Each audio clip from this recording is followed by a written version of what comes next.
What is going on, everybody? Welcome back to the channel. I'm your host, Slackers, bringing you guys our next matchup in the upgraded tournament. I'm recording this for the second time because the audio was absolute garbage. I don't know what happened. Everything's plugged in. But welcome back to the channel. We got a new raid boss today. If you got some time, a few hours after this video goes live, hey, click the link in the description. You'll get all the information. You want to come fight an amiibo that's pretty powerful? Sure, why not? You like playing Smash Bros, right? Yeah, okay. But anyway, back to the tournament. We know it by now. A bunch of characters put into the tournament, and then each day on the channel, except Sundays, I upload one of the matches from the tournament, and then we vote between one of the two. But yeah, in case there's anybody new, there might be. We got to go over the rules. All right, the first rule, you got to be open-minded for this tournament. Why do you have to be open-minded, you say? Well, you got to be open-minded to the possibility that there could be another upgraded character in the Fighter's Pass for Smash Bros. All right, next rule, though. You only get one vote per person. Please keep it fair that way. Next rule after that, how do you vote? Simple. Down in the comments, type the name of the character that you are voting for. So say, I vote for whoever you're voting for. That's simple. But keep in mind, you can vote for both characters if you really like both characters. Totally fine. Rest of the rules, this is a double elimination tournament, meaning a character has to lose 2 times before being officially eliminated. Then once we get to the results to determine the winner and loser of each individual match, if there happens to be a tie in the votes, we flip a coin on camera, fairest and best way to break a tie, and then each matchup voting-wise only lasts for just 1 week. That's it for the rules. Let's get to the rest of the video. Man, I just ran through them rules. Let's get to the rest of the video, shall we? All right, so we got to go over the results from last week. And the results from the match that we're going over is from Dry Bowser, who was taking on Ring Fit Trainer. So, who ended up winning this one? Well, the winner won pretty easily. Ring Fit Trainer, 27 votes to just 11 for Dry Bowser. So, Ring Fit Trainer, congrats, moves on to the next round to face Ashley, which will happen on Tuesday. Which, by the way, Wednesday next week, we're back in the winner's bracket. We got some great matchups that we've been sitting on for a while. We'll get to those Wednesday. But that's it for Dry Bowser, unfortunately, has been eliminated. But 2 characters that haven't been eliminated yet, because they're in today's matchup. We have Gardevoir from Pokemon taking on Krystal from Star Fox. Let's jump into it. Who's up first? Gardevoir. All right, Gardevoir is interesting, to say the least. Pokemon. Now, that's always a big topic in for Smash Bros. Fans, right? Who do we expect for new characters? And since we're in the DLC cycle, all right, are we getting a new Pokemon rep? Well, maybe the safe bet is if we do get a Pokemon rep, it's probably going to be from Gen 8 Sword and Shield. Makes the most sense, right? So, Gardevoir, well, I guess every other generation before Sword and Shield. Do they have a chance? Maybe they have a chance, sure, but how good could it be? In Gardevoir's case, I think it's slightly better than anybody else, just in terms of popularity. Now, back in Pokemon Day, I believe they had their Pokemon, like the most popular one or whatever, and I believe Gardevoir ranked very high in that. So Gardevoir is still a Pokemon lots and lots of people really attach themselves to. Some attach themselves to Gardevoir in a really weird way, but we don't talk about that. But Gardevoir, great moveset. I mean, it's Pokemon, right? You have a wide array of movesets, or just moves to choose from, right? Great moveset pool. And I made the mistake in the last video that Gardevoir was in where I said Gardevoir would be the first fairy-type Pokemon. Nope, that's false. Forgot about Jigglypuff somehow. Jigglypuff is my favorite raid boss that I've trained in terms of gimmicky style. Jigglypuff's fairy? How did I forget that? So, we will slightly adjust how I worded that. And what do I mean? How about we get some more actual fairy-type moves in here, right? How about Moonblast, for example? Moonblast, I don't know if that could work as like a side special. Just shoot out, or maybe a neutral special? I don't know. Something. But you just shoot out like this beam of light, essentially, you know? Moonblast. Now, some people say, alright, it's actually a pretty powerful move in Pokemon, right? Yeah. So use it as a Final Smash. I mean, you could do that, but wouldn't either Mega Gardevoir or, I don't know, like a Gigamax something Gardevoir, wouldn't that work a little bit easier? I think that could work better. That way you could still incorporate Moonblast into the character's moveset, you know? Like, I think that could be an easier way to do it. Plus, I mean, you got psychic moves in there as well.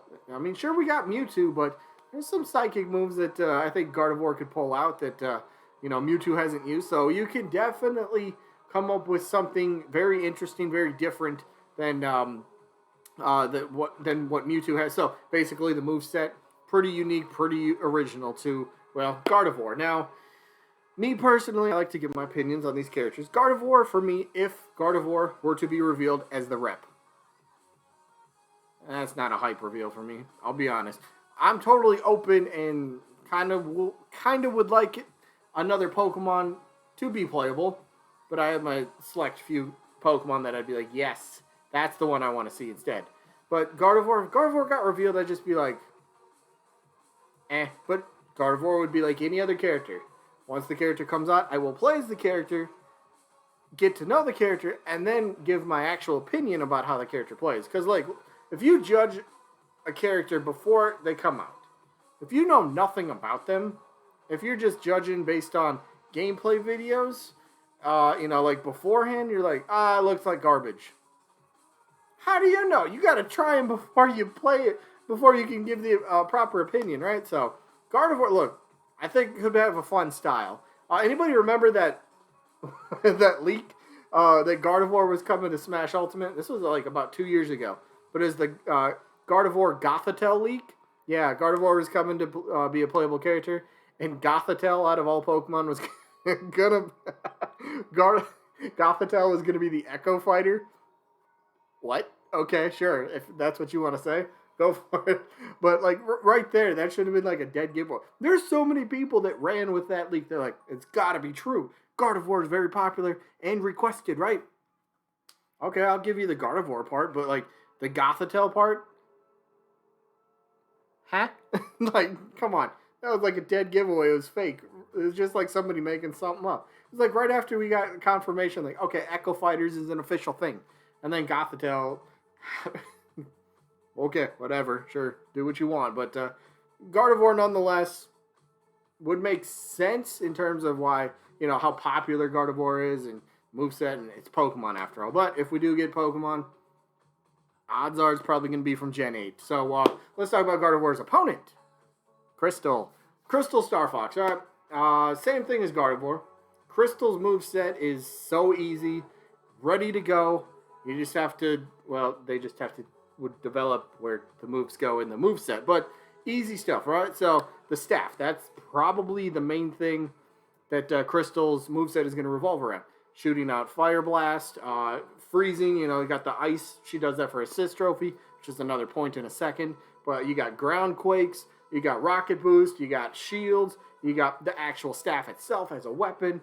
Forward Smash could be like an overhead, just whack, something like that. So easy to do for Krystal. There's a lot of potential just with the staff alone. And go back to the Assist Trophy here. Assist Trophies, there's a select few of them that you can actually attack, damage, and KO. Krystal happens to be one of those. So why is that important? Well, you already have Krystal in Smash Bros. She's ready to go. You have her character model, you have the height, you have a running animation, you even have attack or 2 animation, you got her hitbox, you have that stuff ready to go. So that's what I always kind of liked about assist trophies in general. If any assist trophy gets upgraded, the ones that already have a lot of the stuff kind of ready to go and they just got to build off of it, such as Krystal, such as Waluigi, such as, who else can you attack? Bomber? Can you attack Bomberman? No, I don't even know. But the assist trophies you can attack, right? That'd be one of them. Is Knuckles one? Could Knuckles be? Whatever, that's not really the point. But you already have a lot of the base stuff made for Krystal. You just work off of it. It saves development time. It helps out the development team. And plus, don't forget the fact that Don't forget the fact that the development team works on multiple characters at a time. So if you have a character that you can just already build off of, something that you have at your ready, it just makes the character after that progress a bit better, faster. So again, Krystal, yeah, her the height of her popularity was definitely in Brawl. I'd say a lot of people would probably have her as like a top 10 most wanted or most speculated during that time. And of course, her popularity is kind of gone down since. I mean, not that it's her fault, but like Star Fox really hasn't done anything. Nah, but Krystal would still make a fun, fantastic character. Gardevoir would as well. But when it comes to voting, uh, like I said, I'm okay with another Pokemon. I really am. I have my preferential Pokemon that'd be like, how about them instead? Gardevoir's not that one. So for this one, I've wanted Krystal more. I've wanted Krystal since Brawl as well. Star Fox Adventures is one of my favorite games on the GameCube. So Krystal's getting my vote in this one. Krystal's got my vote. Let me know who you guys got down in the comments. Krystal, Gardevoir, or both. All are good options. So that's going to wrap it up for today. Sneak peek for Monday. Let's see. The matchup we have for Monday is going to be Gengar, who's taking on Shovel Knight. And then the results are going to be from Captain Toad, who's taking on Tails. That's for Monday. Yeah, that's going to be it for this one. Again, Raid Boss a little bit later today. If you feel like participating, click the link in the description. You'll figure it out. But that is it. Hope you guys enjoyed. Hopefully catch you on the next one. Peace out, buddy.